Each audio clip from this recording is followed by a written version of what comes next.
आप सुन रहे हैं रजत रंगीला। माई से हम चले सिखनी, पापा से कोई नहीं पढ़ाई। माई से हम चले सिखनी, पापा से कोई नहीं पढ़ाई। सखिया सले हरी मंगल लगावे, भौजी करे विदाई। गुडी बेटी रोवत गईले, किलो रवा धोवत गईले। गुडी बेटी रोवत गईले, किलो रवा धोवत गईले। माई से हम चले सिखनी, पापा से कोई नहीं पढ़ाई। माई से हम चले सिखनी, पापा से कोई नहीं पढ़ाई। सखिया सले हरी मंगल लगावे, भौजी करे विदाई। गुडी बेटी रोवत गईले, किलो रवा धोवत गईले। प्रीति बहनी रोवत गईले, किलो रवा धोवत गईले।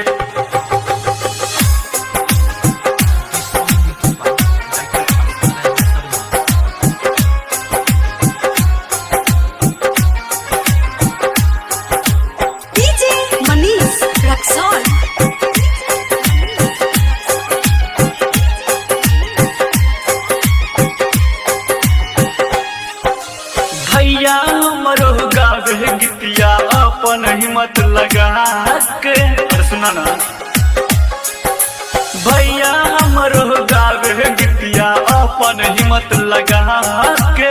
कोहे बहिन के शादी करम दुआरा बंड बजाबा के। कोहे बहिन के शादी करम दुआरा बंड बजबा के। डोलिया धके पापा रोए, अपन सिरवा झुकाही। गुडी बेटी रोवत गईले, किलो रवा धोवत गईले। प्रीति बहनी रोवत गईले, किलो रवा धोवत गईले।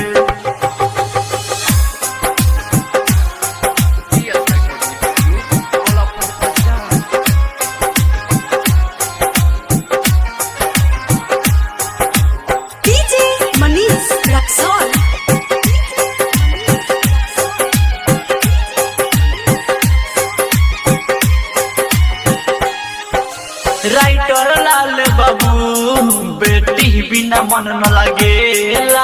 ए माय सुनी ना, राइटर लाल बाबू, बेटी बिना मन न लागेला। राज पर रंगीला देखो पर दुख में गीतिया गावेला। राज पर रंगीला देखो कर दुख में गीतिया गावेला। श्यामा लाल राजेश भूपेन कौन न बतिया बताइले। गुडी बेटी रोवत गईले, किलो रवा धोवत गईले। प्रीति बहनी रोवत गईले, किलो रवा धोवत गईले।